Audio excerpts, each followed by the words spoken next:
네, 오늘은 방금 봉독해드린 이 본문 말씀을 기초로 해서 우리 각 사람을 향한 주님의 마음을 탐구해 보려고 합니다.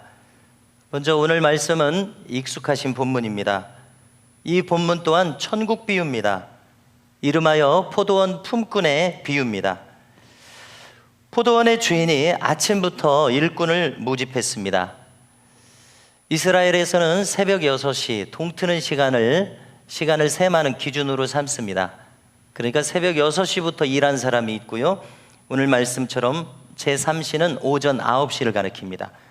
아침 9시, 12시, 오후 3시, 그리고 일할 시간이 1시간밖에 남지 않은 오후 5시에도 이 주인은 품꾼을 모집했습니다.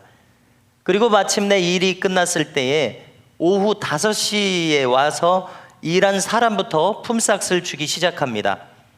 그런데 놀랍게도 그 사람에게도 하루 품삯인 한 데나리온을 선뜻 주는 겁니다. 그래서 아침부터 와서 일했던 사람들이 너무나 놀라서 자기들에게는 얼마나 품삯을 많이 주실까 기대하게 됩니다. 자, 그런데 놀랍게도 주인은 나머지 사람들에게도 똑같이 하루 일당만을 한 데나리온만을 주는 것입니다. 그러자 그 사람들 중에서 항의하는 사람들이 나타났습니다. 그 말을 듣고 주인이 말하는 것이 13절에 있는데요.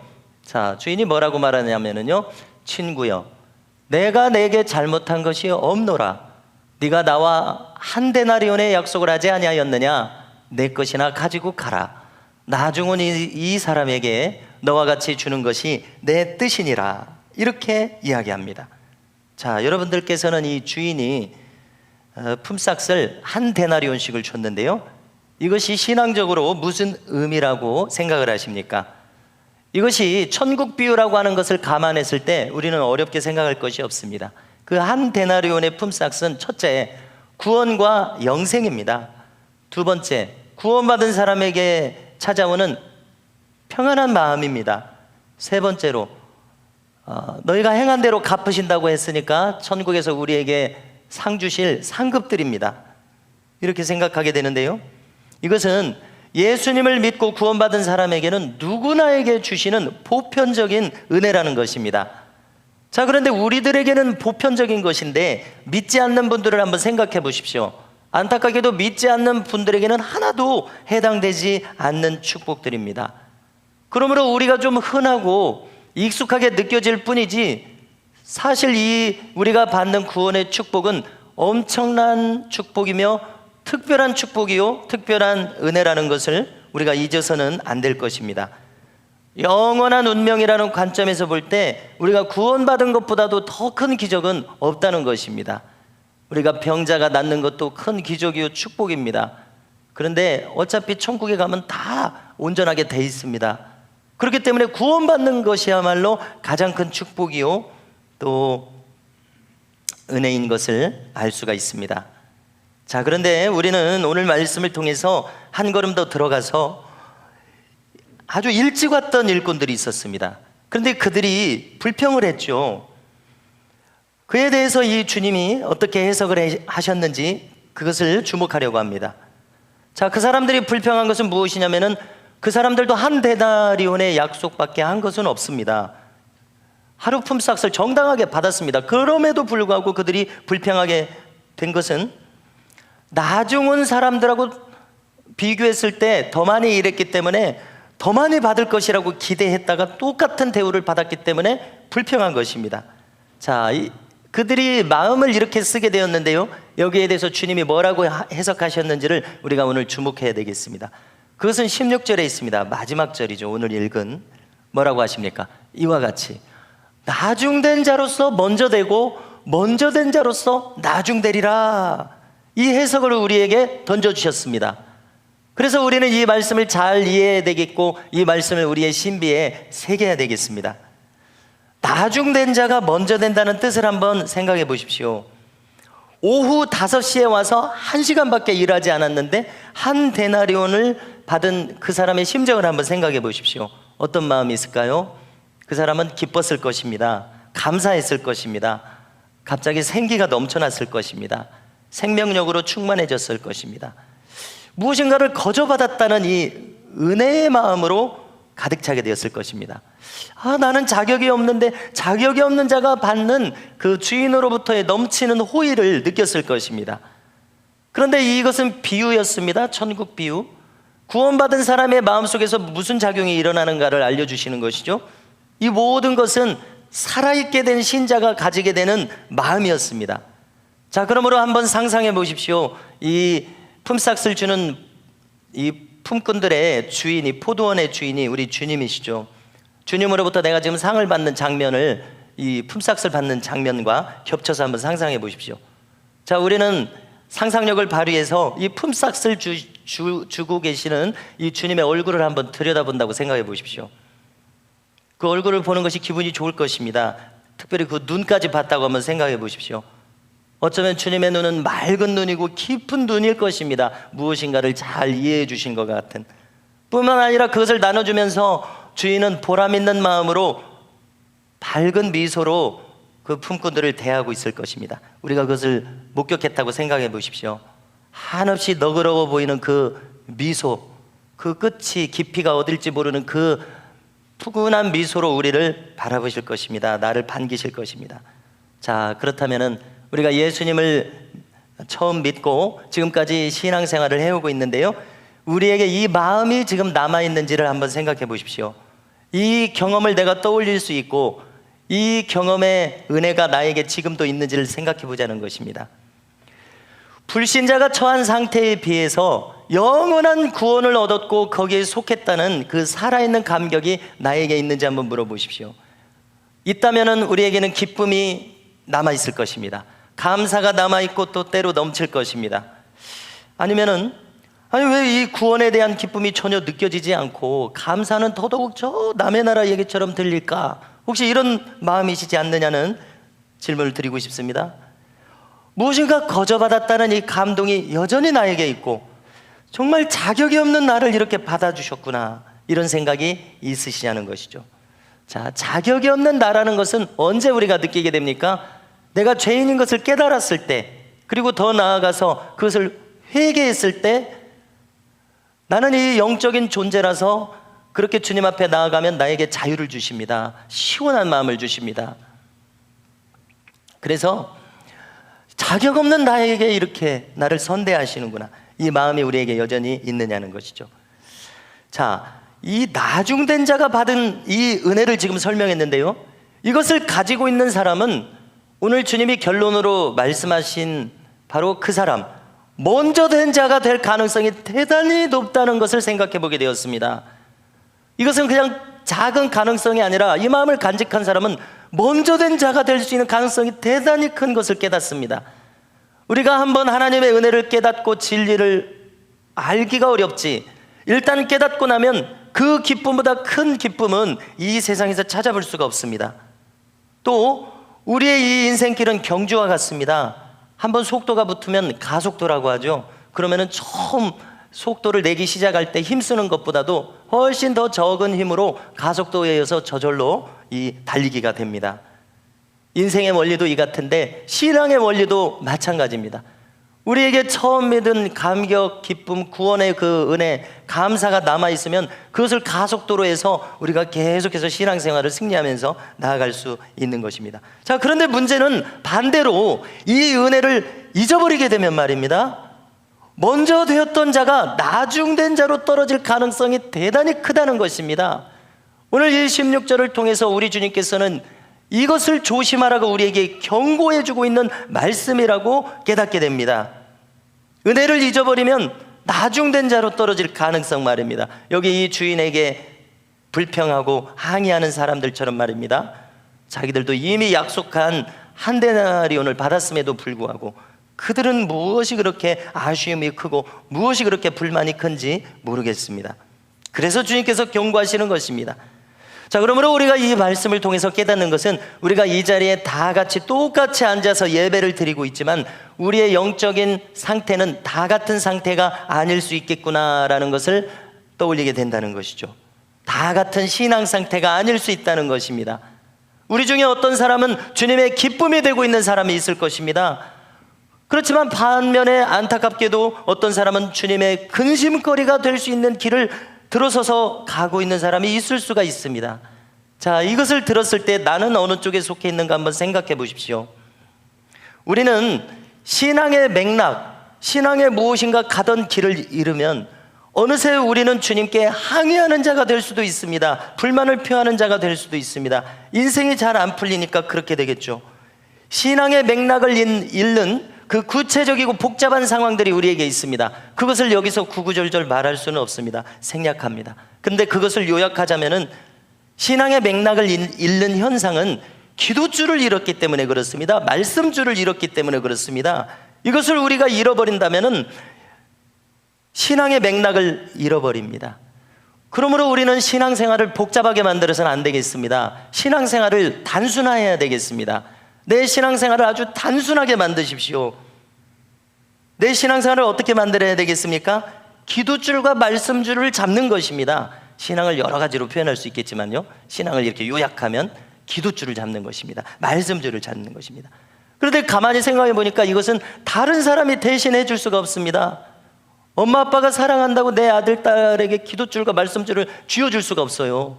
아내를 사랑한다고 아내에게 쥐어줄 수가 없어요. 남편에게도요. 그럼 어떻게 해야 됩니까? 기도줄을 내가 찾아야 되고 내가 잡아야 됩니다. 말씀줄을 내가 찾아야 되고 내가 잡아야 됩니다. 그러므로 우리가 오늘 이 말씀을 다 같이 들으신 후에 기도줄과 말씀줄을 찾으실 수 있기를 주님의 이름으로 축복합니다. 회복하실 수 있기를 주님의 이름으로 축복합니다. 요한복음 6장 37절을 제가 찾아왔는데요, 한번 들어보십시오. 아버지께서 내게 주시는 자는 다 내게로 올 것이요 내게 오는 자는 내가 결코 내쫓지 아니하리라. 주님 말씀하셨습니다. 요한복음 6장은 아주 길죠. 그것은 유대인들에게 주님께서 하시는 말씀입니다. 자, 이 말씀을 통해서 우리가 알 수 있는 것은요, 하나님이 은혜를 주시지 않으면 우리가 예수님을 믿을 수 없다는 것입니다. 아무리 하나님을 늘 찾는 유대인들이라도 예수님을 바로 받아들인 사람들은 많지가 않습니다. 그래서 이 요한복음 이 6장 마지막 부분에 보면은 너희가 나를 믿지 않는다, 너희 소속이 어딘지를 알려주는 것이다. 너희가 아버지께 속했더라면 나를 믿었을 것이다. 그래서 너희가 아버지께 속하지 않으니까 너희들은 다른 데 속했다. 주님은 직격탄을 날리세요. 너희들은 마귀에게 속했다. 너희 아비는 마귀다. 이렇게까지 말씀을 하시는 것입니다. 그렇기 때문에 우리는 하나님 은혜가 아니면 내가 예수님 믿을 수 없구나 깨닫게 됩니다. 찾을 수도 없습니다. 우리가 무엇인가 예수님을 찾는다면 그것은 내 배후에서 내가 알지 못하게 무엇인가 하나님께서 역사하신 증거입니다. 불현듯 주님을 찾게 하신 것은 내 배후에서 일하셨기 때문에 그렇습니다. 그러므로 우리의 이 신앙생활의 관건은 불현듯 주님을 떠올리는 것이 아니라 내 체질이 변해서, 신앙의 체질로 자꾸 변해서 늘 주님을 찾는 자로 변하는 것입니다. 신앙의 관건이 이것입니다. 불현듯 은혜가 떠오르고 불현듯 주님을 찾는 것이 아니라요, 날마다 때때로 늘 주님을 찾는 이 체질이 변하여 신앙인의 체질로 변하는 은혜가 우리 모두에게 있기를 주님의 이름으로 축복합니다. 방금 읽은 말씀에서 내게 오는 자는 결코 내쫓지 않는다고 이야기하십니다. 여기 이 결코라는 것은 우리에게 약속의 말씀이죠. 우리가 예수님을 찾는다는 것은 예수님께 가는 것인데 그 수단과 통로가 지금 뭐라고 말씀드리고 있는 겁니까? 아주 단순화해서 기도요 말씀이라는 것입니다. 그러므로 이 기도줄과 말씀줄을 반드시 찾고 유지하시기를 바랍니다. 만약에 잊어버렸다고 생각이 드신다면 무슨 수를 써서라도 그것을 다시 찾으시기 바랍니다. 그것이 급선무라는 것을 깨닫게 됩니다. 자, 이제 여름철이 되어서 버티다가 에어컨을 틀게 됩니다. 7월 달도 됐으니까 심리적으로 이제 에어컨 틀어도 된다, 이런 마음이 들어집니다. 자, 전기료를 아낀다고 우리가 껐다가 켰다가 이렇게 합니다. 자, 그러면 전문가들은 뭐라고 하냐면요, 달궈진 것을 다시 식히느라고 전기료가 더 많이 든다는 것입니다. 차라리 처음에 세게 틀었다가 시원해진 것을 이제 온도를 좀 높여가지고 유지하는 것이 훨씬 전기료가 절감된다고 설명을 합니다. 아니면 이제 시원해졌으면 제습으로 바꿔서 유지를 하든지요. 겨울에 이 보일러도 마찬가지입니다. 껐다가 이 온도를 올리는 것이 전기가 많이 들고 힘이 든다는 겁니다. 그래서 아예 차라리 낮은 온도로 얼지 않도록 계속해서 유지시키는 것이 훨씬 가스비가 덜 든다고 설명을 합니다. 자, 마찬가지로 우리의 신앙에 한번 적용을 해보십니다. 우리는 전면등과 같은 전등이 되어서는 안 되겠다는 깨달음을 가집니다. 껐다가 켰다가 하는 것이 더 힘들고 전기가 많이 듭니다. 어렵습니다. 에너지가 더 듭니다. 우리는 어떤 사람이 되어야 하냐면 계속 켜져 있는 등불과 같이 되어야 한다는 것을 깨닫는다는 것이죠. 왜냐하면 그것이 신앙생활이 훨씬 힘이 덜 듭니다. 가속도가 붙습니다. 훨씬 효율이 높다는 이야기입니다. 관련해서 사사기 말씀을 우리가 새벽 시간에 살펴봤었습니다. 몇 달 전에요. 우리에게 던져야 될 질문은 내가 혹시 이 사사기 인생을 살고 있지 않은가 하는 질문입니다. 사사기 인생이란 건 무슨 뜻일까요? 사사기에는 계속해서 악순환이 나옵니다.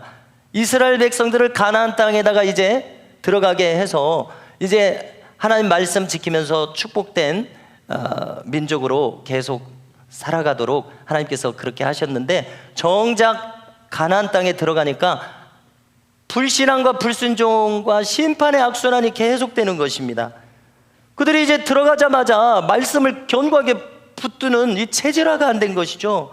그래서 눈에 보이는 이 원주민들에게 그들의 사는 방식, 문화에, 종교에 동화돼 버립니다. 쉽게 주님을 버리고 주님을 배반하고 그들에게 갑니다. 그래서 그들이 우상 숭배자로 떨어져 버립니다.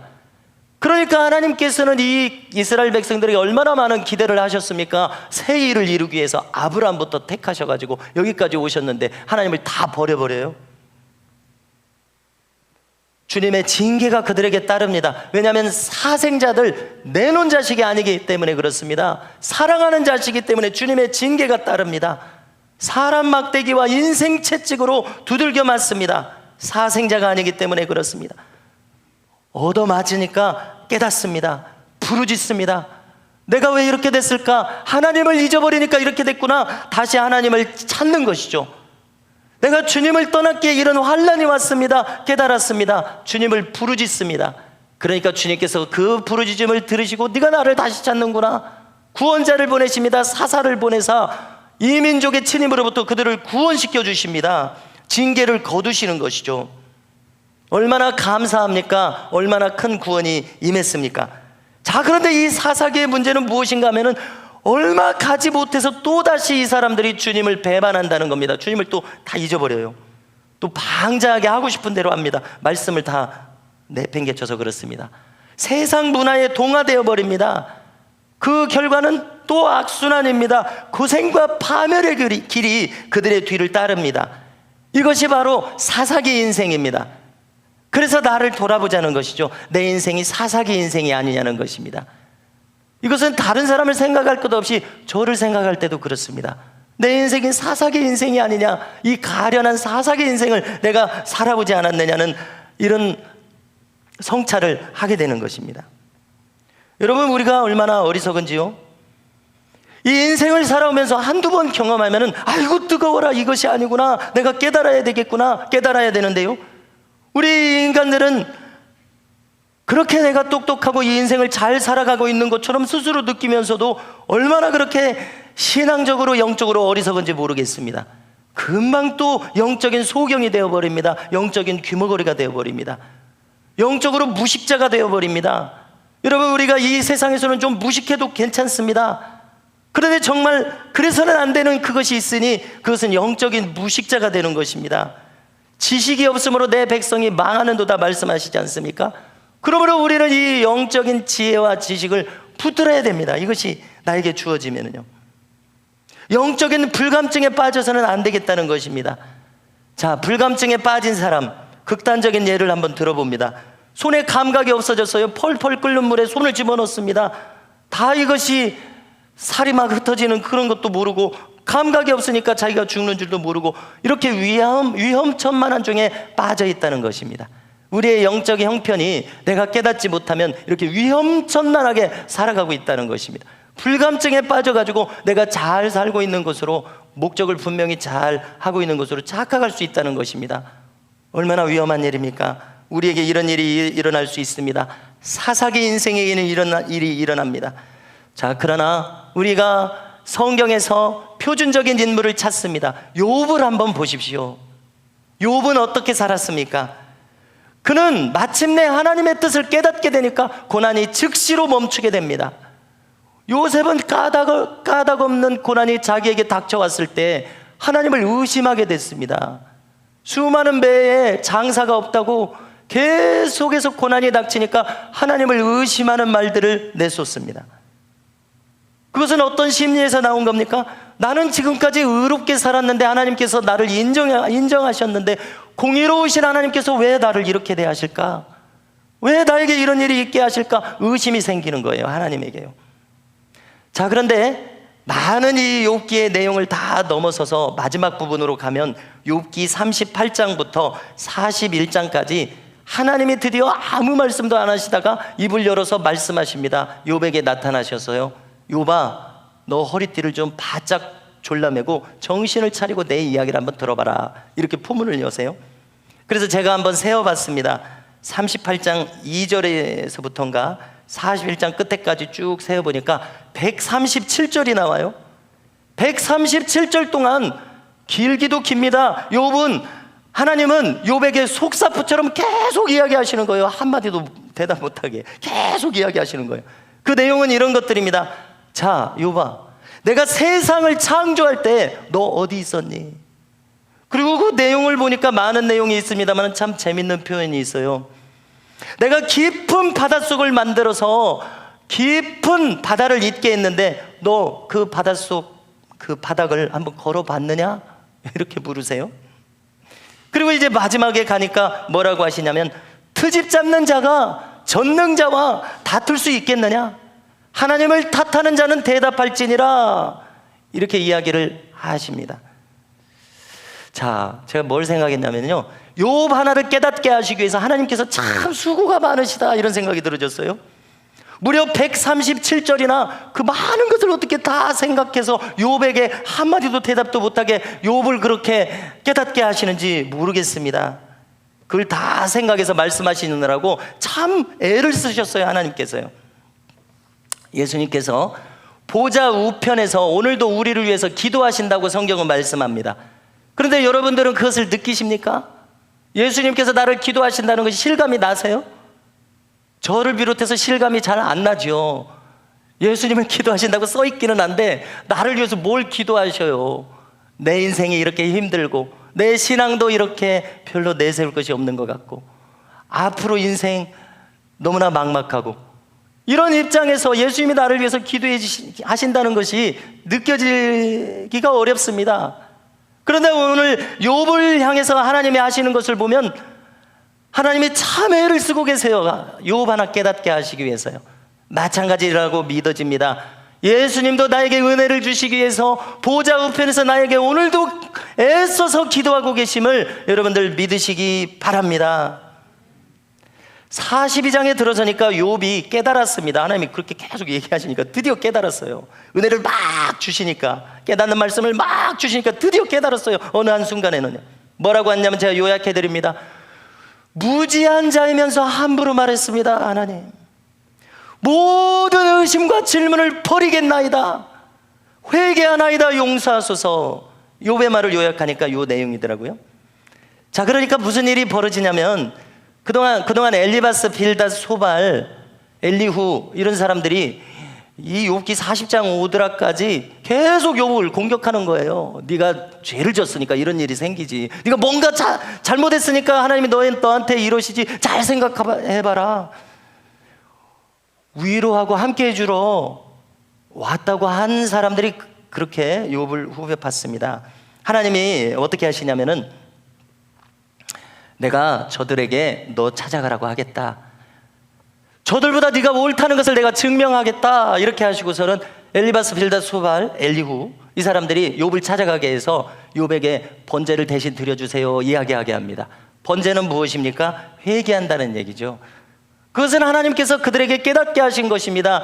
자기들이 한 말들을 다 책임질 수도 없고 하나님 앞에 범죄하는 말들만 내쏟았다는 것을 깨닫게 하시는 것이죠.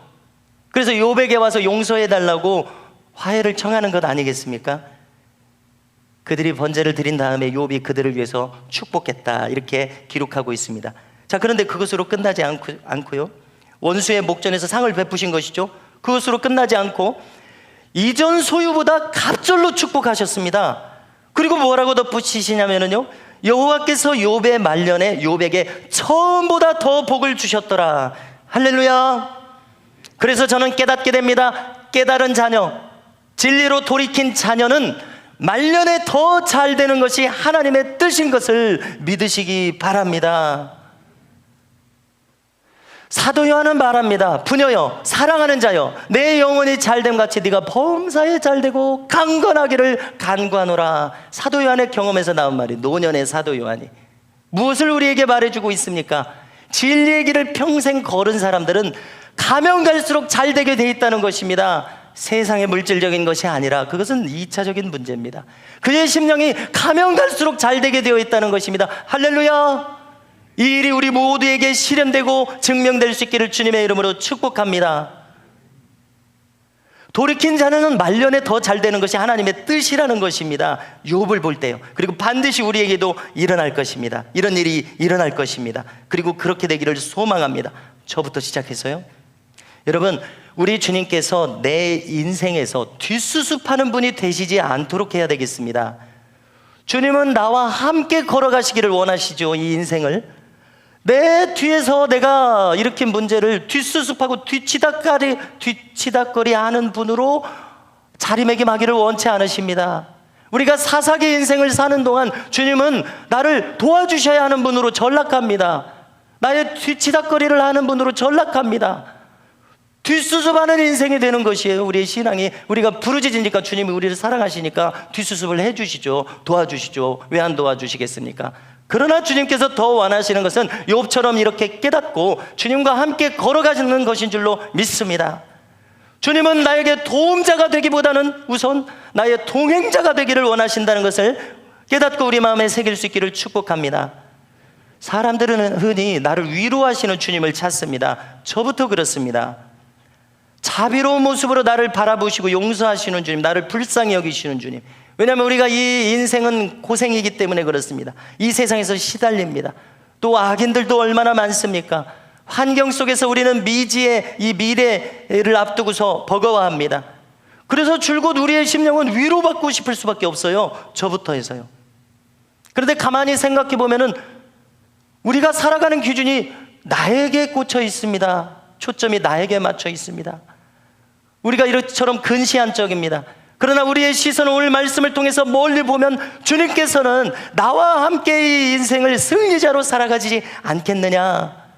내가 너의 도움자가 되는 것이 아니라 너와 동행자가 되도록 네가 나에게 좀 더 가까이 오지 않겠느냐, 이런 말씀을 하신다는 것입니다. 그렇기 때문에 주님께서는 시종일관 우리를 자비로운 눈만으로 보시지 않고 계십니다. 만약에 우리를 위로하기를 원하시는 주님만으로 생각한다면 그것은 나만의 착각이라는 이야기를 말씀을 드리고 싶습니다. 누가복음 24장 25절을 보십시오. 뭐라고 얘기하시냐면요, 미련하고 선지자들이 말한 모든 것을 마음에 더듬 있는 자들이여. 주님의 한탄이 느껴지십니까? 자, 누구에게 이런 말을 했습니까? 엠마오 마을로 낙향하는 글로바와 또 다른 제자, 이 두 제자에 대해서 이렇게 말씀하시는 겁니다. 예수님께서 십자가를 지시고 부활하는 것이 여봐라, 성경에 이렇게 다 쓰여져 있지 않느냐, 성경으로 증명을 하시면서 이렇게 말씀하는 겁니다. 어찌하여 너희들은 이렇게 미련하느냐, 나의 말을 더디 믿느냐. 우리가 놀라게 되는 것은요, 이 엠마오로 낙향하는 두 제자가 주님께서 십자가 지시고 돌아가신 것을 보고 낙향한 것이 아닙니다. 그날 아침 주님이 부활하셨다는 소식을 여인들과 다른 제자들부터 듣고 낙향하고 있는 것입니다. 주님이 십자가와 부활을 흐리멍텅하게 이야기하신 것이 아니에요. 계속 이야기하셨어요. 그리고 그대로 십자가에 죽으시고 또 바로 부활하셨습니다. 주님이 지금 없었던 일이 일어난 것이 아닙니다. 그런데 이 두 제자들은 놀랍게도 오늘 새벽에 주님이 부활하셨다는 말씀을 듣고도 낙향하고 있는 것입니다. 여러분, 왜 그들은 순전한 마음으로, 순박한 마음으로 주님의 말씀을 믿지 못했으며 그렇게 눈앞에서 기적을 행하시고 나사로를 살리시는 주님을 왜 그들은 믿지 못했습니까? 그들의 마음이 순전하고 순박하지 않기 때문에 그렇다고 믿어집니다. 어린아이와 같은 자가 천국을, 어린아이와 같이 순전하게 받드는 자가 천국을 얻게 될 것이라고 주님 말씀하지 않았습니까? 지혜 있고 슬기로운 자들에게 감췄다고 하지 않으셨습니까? 그들에게 무엇인가 세상에 가득 차 있기 때문이 아니냐는 것입니다. 그러므로 그들에게 확실하고 분명한 주님의 말씀이 들려지지 않은 것이죠. 주님은 다른 제자들에게는 이렇게까지 말씀하셨습니다. 내가 얼마나 너희에게 참으리요. 그 말씀은 누구에게 하셨느냐면요, 간질병 혹은 말 못하게 귀신 들린 자를 제자들이 고치지 못했을 때 하신 말씀입니다. 믿음이 없고 패역한 세대요. 그러므로 주님은 우리에게 믿음이 없는 것을 안타까워하십니다. 주님은 우리를 미워하지 않으십니다. 주님은 우리에게 분노하지 않으십니다. 그렇게 들리고 느껴질 수 있습니다. 주님은 우리에게 그렇게 비상적인 분이 아니십니다. 주님이 우리에게 분노하고 미련한 자라고 하신 것은 더 깊은 곳에서 우리를 향한 마음을 갖고 계시기 때문에 그렇습니다. 더 깊은 곳이란 무엇입니까? 믿음을 잃어버린 마음 말입니다. 신앙생활이 복잡하지가 않아요. 믿음을 잃어버리니까 주님은 분노하세요. 미련한 자라고 하세요. 그러므로 성도 여러분, 저와 우리 모든 교우들께서 믿음을 상실하지 않고 믿음을 다시 찾으실 수 있기를 주님의 이름으로 축복합니다. 그것을 모르니까, 생명을 잃어버리니까, 안타까우니까 주님은 믿음이 없다고 그렇게 우리를 향해서 괴로워하시는 것입니다. 생명길이 거기 있고 인생의 열쇠가 거기 있는데 손 놓고 있으니까 주님은 우리를 안타까워하십니다. 성도 여러분, 우리는 주님의 이 마음을 헤아릴 수 있기를 주님의 이름으로 축복합니다. 무엇보다도 믿음을 잃어버리지 않아야 되겠습니다. 기도줄과 말씀줄을 놓치지 않아야 되겠습니다. 줄을 붙들고 주님을 찾아야 되겠습니다. 뒷수습과 도움자로 주님을 만나지 않고 동행자로 만나서 그 인생길을 승리자로 주와 함께 걸어갈 수 있기를 주님의 이름으로 축복합니다. 이렇게만 하면 말년에 더 축복해 주신다는 것은 주님의 약속의 말씀입니다. 이 약속의 말씀이 우리에게 실현되기를 주님의 이름으로 축복합니다. 단순히 물질적인 것이 아닙니다. 우리는 심령적인 것이 더 중요합니다. 우리는 이 생에서 잘 될 뿐만이 아니라 저 천국에서는 더 복되고 잘 되고 천국의 10곳을 다스리는 권세, 더 많은 할 일이 있다는 것을 우리는 결코 잊지 않아야 되겠습니다. 이와 같은 주님의 뜻 안에서 믿음의 승리자로 살아가실 수 있기를 주님의 이름으로 축복합니다.